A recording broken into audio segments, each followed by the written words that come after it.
Viewers, আশা করি ভালো আছেন, সুস্থ আছেন। স্বাগত জানাচ্ছি আমাদের আজকের ভিডিওতে। এই ভিডিওটি তাদের জন্য যারা ইলেকট্রনিক্স শিখতে ও জানতে ভালোবাসেন। আমাদের আজকের বিষয় কিভাবে একটি ব্রিজ রেকটিফায়ার কাজ করে অথবা কিভাবে অল্টারনেটিং কারেন্টকে ডাইরেক্ট কারেন্টে রূপান্তর করা যায়। এই ভিডিওটি সম্পূর্ণ দেখলে আপনি অবশ্যই ব্রিজ রেকটিফায়ার কিভাবে কাজ করে থাকে সে সম্পর্কে ভালোভাবে বুঝতে পারবেন। ভিডিওটি দেখে যদি আপনি উপকৃত হন তাহলে অবশ্যই লাইক করবেন, কমেন্ট করবেন এবং শেয়ার করবেন। আপনি উপকৃত না হলেও শেয়ার করুন, কারণ আপনার একটি শেয়ারের মাধ্যমে অন্য কেউ উপকৃত হতে পারে। আর এরকম ভিডিও আরো পেতে চাইলে চ্যানেলটি সাবস্ক্রাইব করে পাশে থাকা বেল আইকনটিতে ক্লিক করে রাখুন, যেন পরবর্তীতে ভিডিও আপলোড হওয়ার সাথে সাথে আপনি নোটিফিকেশন পেয়ে যান। আর যদি ইতিমধ্যেই সাবস্ক্রাইব করে থাকেন তাহলে আপনাকে অসংখ্য ধন্যবাদ। তাহলে চলুন কথা না বাড়িয়ে ফিরে যাই আমরা আমাদের আজকের বিষয়ে।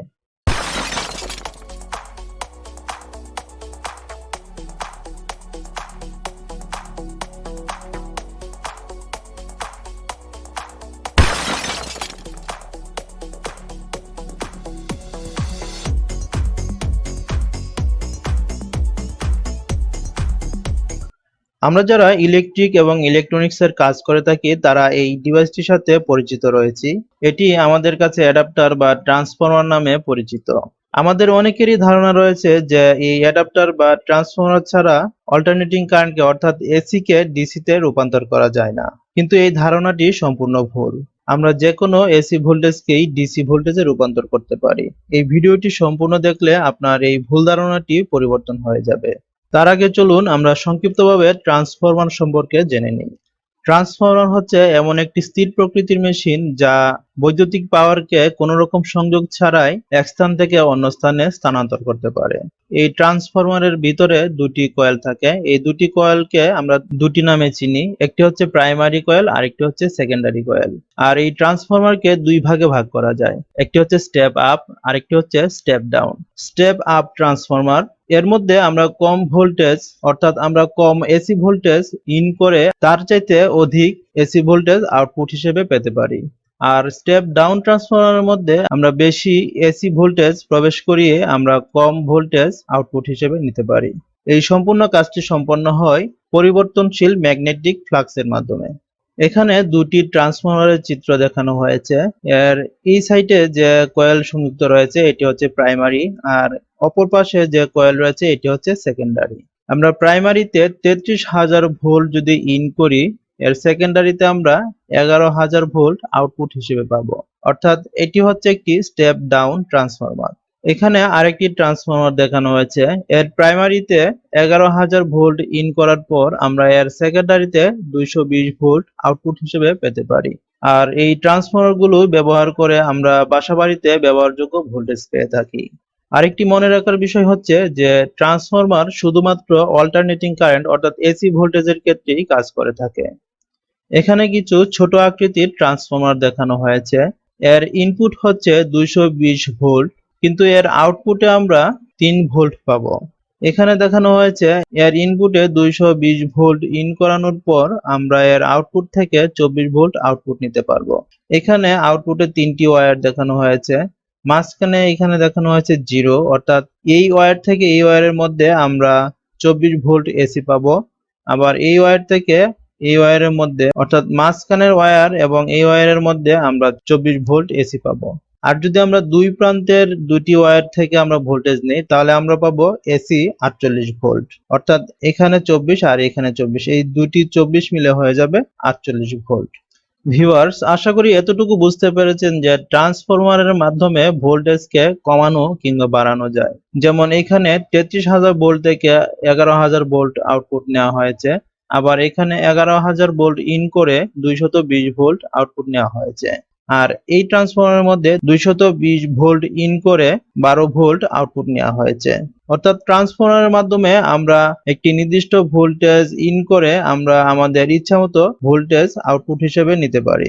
আমরা ট্রান্সফরমারের ইনপুটে কত এসি ভোল্ট ইন করব সেটি নির্ভর করবে প্রাইমারি কয়েলের টার্ন সংখ্যার উপর অর্থাৎ প্যাচ সংখ্যার উপর। আর আমরা কত ভোল্ট এসি আউটপুট হিসেবে পাবো সেটিও নির্ভর করবে সেকেন্ডারি কয়েলের প্যাচ সংখ্যার উপর। তবে একটি লক্ষণীয় বিষয় হচ্ছে যে ট্রান্সফরমারের প্রাইমারি সাইডের যে ওয়াট এবং সেকেন্ডারি সাইডের যে ওয়াট এই দুটি কিন্তু সমান থাকবে। অর্থাৎ এখানে যে এই ছোট ট্রান্সফরমারটি রয়েছে এর প্রাইমারি কয়েল যদি 10 ওয়াটের হয়ে থাকে তাহলে আমরা এর সেকেন্ডারি থেকেও আমরা 10 ওয়াট লোড নিতে পারবো। তবে এখানে দুই পার্শ্বের মধ্যে ভোল্টেজের তারতম্য হবে। কাজ করার সময় আমরা দুই ধরনের ভোল্টেজ পেয়ে থাকি, একটি হচ্ছে অল্টারনেটিং কারেন্ট অর্থাৎ এসি ভোল্টেজ, আরেকটি হচ্ছে ডাইরেক্ট কারেন্ট অথবা ডিসি ভোল্টেজ। অল্টারনেটিং এর অর্থ হচ্ছে পরিবর্তনশীল, অর্থাৎ এসি কারেন্ট এর দিক পরিবর্তন করে কিন্তু ডিসি কারেন্ট কোনো দিক পরিবর্তন করে না। অর্থাৎ ডিসি কারেন্ট যদি ডান দিক থেকে বাম দিকে যায় এটি সবসময় ডান দিক থেকে বাম দিকেই যাবে, কিন্তু এসি কারেন্ট ডান দিক থেকে বাম দিকে যাওয়ার পর এর পরক্ষণেই আবার বাম দিক থেকে ডান দিকে চলে আসবে। বিষয়টি আরেকটু পরিষ্কারভাবে বোঝার জন্য আমরা এই চিত্রগুলির সহযোগিতা নিতে পারি। ডিসি কারেন্ট, এখানে দুটি চিত্র দেখানো হয়েছে। প্রথম পাত্রটি পানি দ্বারা পূর্ণ রয়েছে এবং দ্বিতীয় পাত্রের সাথে একটি পাইপের মাধ্যমে সংযুক্ত রয়েছে। এই চিত্রের মধ্যে প্রথম পাত্র হতে পানি দ্বিতীয় পাত্রের মধ্যে প্রবাহিত হচ্ছে। দ্বিতীয় চিত্রের মধ্যে দেখানো হয়েছে একটি নির্দিষ্ট সময় পর প্রথম পাত্র থেকে দ্বিতীয় পাত্রের দিকেই পানি প্রবাহিত হচ্ছে। অর্থাৎ ডিসি কারেন্ট সব সময় একই দিকে প্রবাহিত হয়। অর্থাৎ এখানে দেখানো হয়েছে যে প্রথম পাত্র থেকে দ্বিতীয় পাত্রের দিকে পানি প্রবাহিত হচ্ছে, ঠিক তেমনি নির্দিষ্ট সময় পর প্রথম পাত্র থেকে দ্বিতীয় পাত্রের দিকে পানি প্রবাহিত হচ্ছে। পানির এই প্রবাহই হচ্ছে স্রোত বা কারেন্ট।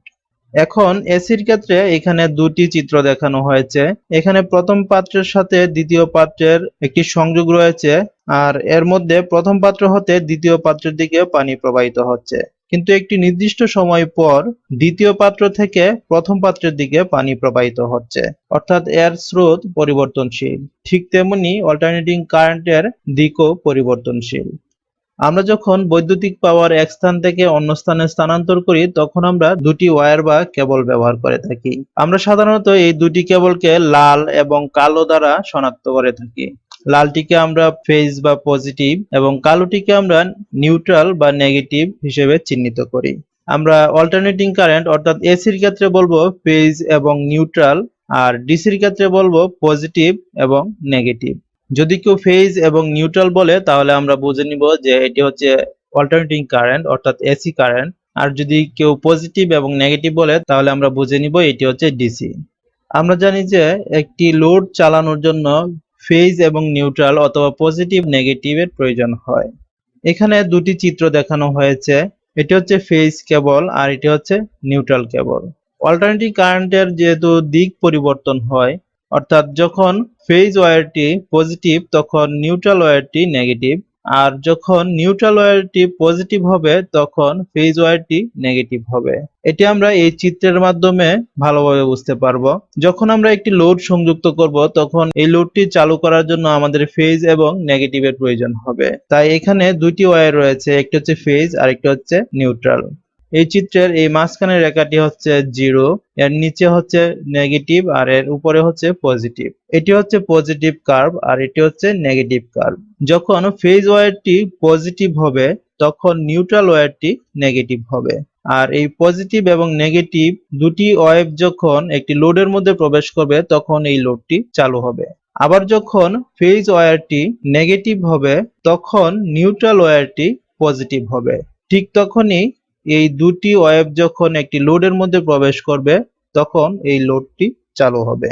এভাবে অল্টারনেটিং কারেন্ট ক্রমাগত চলতে থাকে, অর্থাৎ ফেজ ওয়্যারটি যখন পজিটিভ হবে ঠিক এর বিপরীতে নিউট্রাল ওয়্যারটি নেগেটিভ হবে, আর যখন নিউট্রাল ওয়্যারটি পজিটিভ হবে তখন এর বিপরীতে ফেজ ওয়্যারটি নেগেটিভ হবে।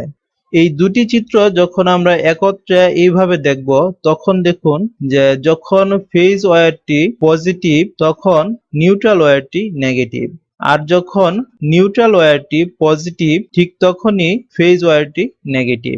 আর এর মাঝখানে যে গ্যাপ রয়েছে এই গ্যাপটি হচ্ছে জিরো ক্রসিং। যে সকল লোড এসি ভোল্টেজে চলে সেই সকল লোড একটি নির্দিষ্ট সময় পর পর বন্ধ হয়ে যায়, অর্থাৎ যখন এই ওয়েভটি আসবে অর্থাৎ একটি অর্ধ সাইকেল পজিটিভ এবং একটি অর্ধ সাইকেল নেগেটিভ মিলে যখন একটি পূর্ণ সাইকেল হবে, এই সাইকেলটি যখন শেষ হয়ে যাবে তখন এটি জিরো বিন্দুতে চলে আসবে, আর জিরো বিন্দুতে যখন আসবে তখন এর মধ্যে কোনো রকম পাওয়ার থাকবে না, আর এই পাওয়ার না থাকার দরুন লোডটি বন্ধ হয়ে যাবে। এর পরক্ষণেই আবার পাওয়ার চলে আসবে, আবার লোডটি চালু হবে, আবার বন্ধ হয়ে যাবে এবং আবার যখন পাওয়ার আসবে আবার লোডটি চালু হবে। ঠিক এইভাবে প্রতি সেকেন্ডে 50 বার এসি লোডটি চালু হবে এবং বন্ধ হবে। যেহেতু প্রতি সেকেন্ডে 50 বার এসি লোডটি চালু হয় এবং বন্ধ হয়, তার জন্য আমরা এটি বুঝতে পারি না যে লোডটি কখন বন্ধ হচ্ছে। আমরা সব সময় দেখি যে লোডটি চালু অবস্থাতেই রয়েছে, কারণ যখন এই লোডটি অফ হয় তখন খুবই অল্প সময়ের জন্য অফ হয়, আর সেটি হচ্ছে 1 মিলি সেকেন্ডেরও অনেক কম, যার দরুন আমরা সেটি বুঝতে পারি না। এখন অনেকের মনে একটি প্রশ্ন আসতে পারে যে নিউট্রাল ওয়্যারটি যদি পজিটিভ হয় তাহলে আমরা যখন নিউট্রাল ওয়্যারের মধ্যে স্পর্শ করি তখন কেন আমাদেরকে শক করে না? শক করার একটি অন্যতম শর্ত হচ্ছে আমাদের শরীরের মধ্য দিয়ে কারেন্ট প্রবাহিত হতে হবে। যদি আমরা নিউট্রাল ওয়্যারের মধ্যে স্পর্শ করে ফেজ ওয়্যারের মধ্যে স্পর্শ করি তখন আমাদের শরীরের মধ্য দিয়ে কারেন্ট প্রবাহিত হবে এবং আমরা তড়িতাহত হব। কিন্তু যদি শুধুমাত্র আমরা নিউট্রালের মধ্যে স্পর্শ করি অথবা শুধুমাত্র ফেজ ওয়্যারের মধ্যে স্পর্শ করি এবং আমাদের শরীরের মধ্য দিয়ে যদি কারেন্ট প্রবাহিত না হতে পারে তাহলে আমরা তড়িতাহত হব না। এখন আমরা দেখব যে কিভাবে অল্টারনেটিং কারেন্টকে ডাইরেক্ট কারেন্টে রূপান্তর করা যায়। আমরা ইতিমধ্যেই ডায়োড সম্পর্কে জেনেছি। ডায়োড হচ্ছে একটি পিএন জাংশন। এর বায়াসিং পদ্ধতি হচ্ছে এর অ্যানোড প্রান্তে পজিটিভ এবং ক্যাথোড প্রান্তে নেগেটিভ। অর্থাৎ অ্যানোড প্রান্তে যখন আমরা পজিটিভ সংযুক্ত করব তখন এই পজিটিভ সাপ্লাইটি আমরা ক্যাথোড প্রান্তে আউটপুট হিসেবে পাবো। কিন্তু যখন আমরা ক্যাথোড প্রান্তে পজিটিভ সংযুক্ত করব তখন আমরা অ্যানোড প্রান্তে এই পজিটিভ সাপ্লাইটি পাবো না। এখন আমরা এই চিত্রের মাধ্যমে দেখব যে কিভাবে আমরা ফেজ এবং নিউট্রালের পজিটিভ অর্ধ সাইকেলগুলো এক বিন্দুতে কিংবা একই জায়গায় নিয়ে আসতে পারি। এটি হচ্ছে একটি ব্রিজ রেকটিফায়ার। ব্রিজ রেকটিফায়ার তৈরি করার সহজ পদ্ধতি হচ্ছে আমরা দুটি ডায়োডের অ্যানোড প্রান্ত একসাথে সংযুক্ত করব এবং আরো দুটি ডায়োডের ক্যাথোড প্রান্ত একসাথে সংযুক্ত করব। এখন একসাথে সংযুক্ত ক্যাথোড প্রান্তটি হবে পজিটিভ আর একসাথে সংযুক্ত অ্যানোড প্রান্তটি হবে নেগেটিভ। আর বাকি 4টি প্রান্ত আমরা দুটি আলাদা আলাদাভাবে সংযুক্ত করব। এখন দেখুন এর মধ্যে একটি অ্যানোড প্রান্ত এবং একটি ক্যাথোড প্রান্ত সংযুক্ত হয়েছে। এখন এই অ্যানোড এবং ক্যাথোড প্রান্ত সংযুক্ত প্রান্তের মধ্যে আমরা ফেজ এবং অন্যটির মধ্যে নিউট্রাল সংযুক্ত করব। এই চিত্রের মধ্যে লক্ষ্য করলে আমরা দেখতে পাবো যে যখন ফেজ ওয়্যারের মধ্যে পজিটিভ অর্ধ সাইকেল আসবে তখন এই পজিটিভ অর্ধ সাইকেল এক্স বিন্দুতে আসবে, আর যখন এই বিন্দুতে পজিটিভ অর্ধ সাইকেল আসবে তখন ডায়োড বি অ্যাক্টিভ হবে। অর্থাৎ ডায়োড বি এর অ্যানোড প্রান্তে যেহেতু পজিটিভ সাইকেল আসছে তাই ডায়োড বি অ্যাক্টিভ হবে এবং আমরা এই ডায়োড বির ক্যাথোড প্রান্তে পজিটিভ পাবো। আর এই পজিটিভ যখন ডায়োড ডি এর ক্যাথোড প্রান্তে চলে আসবে তখন এই পজিটিভ সাপ্লাইটি ডায়োড ডি এর অ্যানোড প্রান্তে আসতে পারবে না, ফলে আমরা এই এইচ বিন্দুতে পজিটিভ সাপ্লাইটি পাবো। আর ঠিক তখনই নিউট্রাল ওয়্যারের মধ্যে একটি নেগেটিভ অর্ধ সাইকেল থাকবে আর এই নেগেটিভ অর্ধ সাইকেলটি ওয়াই বিন্দুতে চলে আসবে। ওয়াই বিন্দুতে আসার পর এটি কোনো দিকেই যেতে পারবে না। আর এখানে এইচ বিন্দুতে আসা পজিটিভ সাপ্লাই লোডের মাধ্যমে জি বিন্দুতে চলে আসবে এবং এখানে আসার পর ডায়োড সি অ্যাক্টিভ হবে, কারণ ডায়োড সি এর অ্যানোড প্রান্তে পজিটিভ সাপ্লাই এবং এর ক্যাথোড প্রান্তে নেগেটিভ সাপ্লাই রয়েছে, ফলে এই পজিটিভ সাপ্লাইটি নেগেটিভ সাপ্লাইয়ের সাথে মিলিত হবে, ফলে এই পজিটিভ অর্ধ সাইকেল এই লোডটিকে চালু করবে।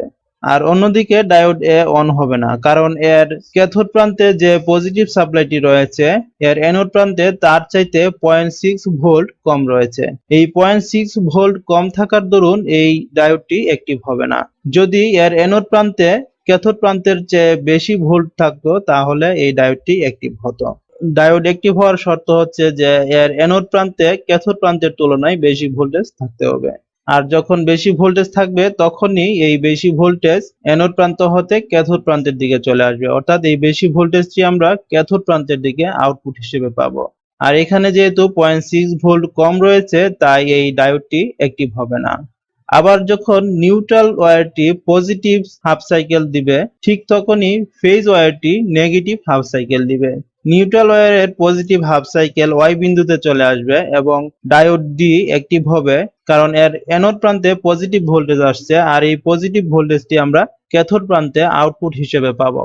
আর এই পজিটিভ ভোল্টেজ লোডের মাধ্যমে জি বিন্দুতে চলে আসবে। জি বিন্দুতে আসার পর ডায়োড এ চালু হবে, কারণ এর এক্স বিন্দুতে নেগেটিভ অর্ধ সাইকেল আসার দরুন ডায়োড এর অ্যানোড প্রান্তে পজিটিভ ভোল্টেজ রয়েছে, অর্থাৎ ক্যাথোড প্রান্তের তুলনায় অ্যানোড প্রান্তে বেশি ভোল্টেজ রয়েছে। ফলে এই পজিটিভ ভোল্টেজ নেগেটিভে এসে মিলিত হবে, আর অপরদিকে ডায়োড সি বন্ধ থাকবে। এখন এখানে মনে হতে পারে যে এইখানে 0.6 ভোল্ট কিভাবে কম হলো। এটি হচ্ছে এইখানে যদি 10 ভোল্ট থাকে তাহলে এই ডায়োডের মধ্য দিয়ে যখন এই 10 ভোল্ট প্রবাহিত হবে তখন আমরা এর ক্যাথোড প্রান্তে 0.6 ভোল্ট কম পাবো, কারণ ডায়োড অ্যাক্টিভ হওয়ার জন্য 0.6 ভোল্টের প্রয়োজন হয়। ফলে 9.4 ভোল্ট এই লোডের মাধ্যমে জি বিন্দুতে চলে আসবে। জি বিন্দুতে আসার পর ডায়োড সি এর অ্যানোড প্রান্তে আমরা পাবো 9.4 ভোল্ট আর এর ক্যাথোড প্রান্তে পাবো 10 ভোল্ট। ফলে এই সি ডায়োডটি অ্যাক্টিভ হবে না, অর্থাৎ চালু হবে না। কিন্তু অপরদিকে ডায়োড এ এর অ্যানোড প্রান্তে হবে 9.4 ভোল্ট আর এর ক্যাথোড প্রান্তে হবে নেগেটিভ ভোল্ট। ফলে এই ডায়োডটি চালু হবে।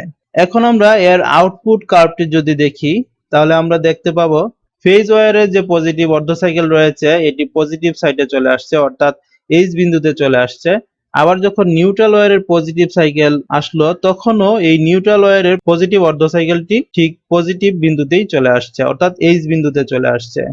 দুটি ওয়্যারের মধ্যে যখন পজিটিভ অর্ধ সাইকেল আসছে এই পজিটিভ অর্ধ সাইকেল গুলো সবসময় আমরা এইচ বিন্দুতে পাচ্ছি, অর্থাৎ সবসময় আমরা পজিটিভ সাপ্লাইটি একই জায়গায় পাচ্ছি এবং কারেন্ট সবসময় একই দিকে প্রবাহিত হচ্ছে। যেমনটি এসির ক্ষেত্রে নয়, অর্থাৎ এসির ক্ষেত্রে সবসময় দিক পরিবর্তন হয়, অর্থাৎ ফেজ ওয়্যারটি যখন পজিটিভ হয় তখন নিউট্রাল ওয়্যারটি নেগেটিভ হয়, আবার এর পরক্ষণেই নিউট্রাল ওয়্যারটি পজিটিভ হয় এবং ফেজ ওয়্যারটি নেগেটিভ হয়। কিন্তু এখানে সব সময় একই জায়গায় পজিটিভ পাচ্ছি আর একই জায়গায় আমরা নেগেটিভ পাচ্ছি। এই চিত্রের মাধ্যমে আমরা আরেকটু পরিষ্কারভাবে বুঝতে পারবো যে ব্রিজ রেকটিফায়ারের মাধ্যমে আমরা এই ফেজ ওয়্যার এবং নিউট্রাল ওয়্যারের পজিটিভ অর্ধ সাইকেল আমরা এইখানে পজিটিভ হিসেবে পাচ্ছি, আর ফেজ ওয়্যার এবং নিউট্রাল ওয়্যারের নেগেটিভ অর্ধ সাইকেল গুলো আমরা সবসময় একই বিন্দুতে পাচ্ছি, অর্থাৎ কারেন্ট সবসময় একই দিকে প্রবাহিত হচ্ছে। আর কারেন্ট একই দিকে প্রবাহিত হওয়ার দরুন একে বলা হয় ডিসি বা ডাইরেক্ট কারেন্ট। এখন আমি এই ব্রিজ রেকটিফায়ারের ইনপুটে যে কোনো এসি ভোল্টেজই দেই না কেন সবসময় একই প্রক্রিয়া ঘটবে, অর্থাৎ সবসময় একই বিন্দুতে আমরা পজিটিভ অর্ধ সাইকেল গুলো পাবো এবং একই বিন্দুতে নেগেটিভ অর্ধ সাইকেল গুলো পাবো। এখন আমরা এই ব্রিজ রেকটিফায়ারের ইনপুটে যে কোনো ভোল্টেজই দেই না কেন, হতে পারে সেটি 6 volt, 12 volt, 18 volt, 24 volt, 48 volt, 220 volt, 440 volt, যাই দেই না কেন সবসময় একই প্রক্রিয়া ঘটবে, অর্থাৎ অল্টারনেটিং কারেন্টের পজিটিভ অর্ধ সাইকেল গুলোকে সবসময় সে একই বিন্দুতে নিয়ে আসবে এবং নেগেটিভ অর্ধ সাইকেল গুলোকে সবসময় সে একই বিন্দুতে নিয়ে আসবে। ফলে কারেন্ট সবসময় একই দিকে প্রবাহিত হবে। তবে ব্রিজ রেকটিফায়ারে ব্যবহৃত ডায়োড গুলো সম্পর্কে জ্ঞান থাকা জরুরি, কারণ এক একটি ডায়োডের ভোল্টেজ রেঞ্জ এক এক রকম হয়ে থাকে, অর্থাৎ রিভার্স ভোল্টেজ এক এক রকম হয়ে থাকে। কিছু কিছু ডায়োড রয়েছে 50 ভোল্ট, কিছু কিছু ডায়োড রয়েছে 100 ভোল্ট, আবার কিছু কিছু ডায়োড রয়েছে 1000 ভোল্ট, অর্থাৎ 1000 ভোল্টের উপরে যখন রিভার্স হবে তখন এই ডায়োডটি ব্রেকডাউন ঘটবে, অর্থাৎ এটি নষ্ট হয়ে যাবে। তাই আমরা যখন ব্রিজ রেকটিফায়ার তৈরি করব তখন আমরা ডায়োডের রিভার্স ভোল্টেজ বা ব্রেকডাউন ভোল্টেজ সম্পর্কে জেনে নিব। ভিউয়ার্স, আশা করি বুঝতে পেরেছেন যে কিভাবে অল্টারনেটিং কারেন্টকে ডাইরেক্ট কারেন্টে রূপান্তর করা যায়, অর্থাৎ একটি ব্রিজ রেকটিফায়ার কিভাবে কাজ করে এসি কে ডিসি তে রূপান্তর করতে পারে। ভিডিওটি যদি ভালো লাগে তাহলে অবশ্যই লাইক করবেন, কমেন্ট করবেন এবং শেয়ার করবেন। আর এরকম ভিডিও আরো পেতে চাইলে চ্যানেলটি সাবস্ক্রাইব করে পাশে থাকা বেল আইকনটিতে ক্লিক করে রাখুন, যেন পরবর্তীতে ভিডিও আপলোড হওয়ার সাথে সাথে আপনি নোটিফিকেশন পেয়ে যান। আর যদি ইতিমধ্যে সাবস্ক্রাইব করে থাকেন তাহলে আপনাকে অসংখ্য ধন্যবাদ। পরবর্তী ভিডিও দেখার আমন্ত্রণ জানিয়ে এবং সেই সাথে সবার সুস্বাস্থ্য কামনা করে আজকের মতো বিদায় নিচ্ছি।